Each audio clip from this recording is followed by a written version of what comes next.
pastilha fazendo barulho tec-tec.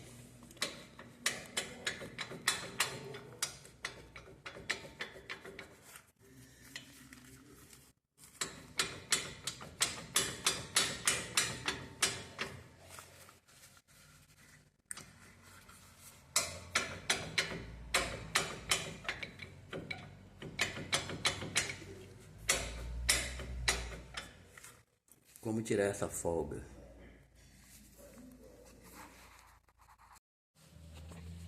Se a pastilha tá batendo muito, abre essa mola aqui. A mola não pode ficar folgada. Abre. Levanta essa beirada dela aqui. Abre a mola.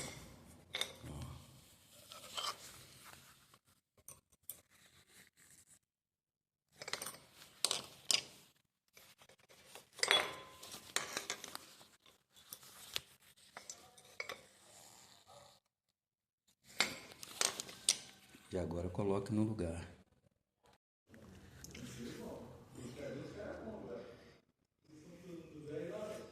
Tira a curva da mola.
Abriu, agora coloca de volta no lugar. Beleza? Ó.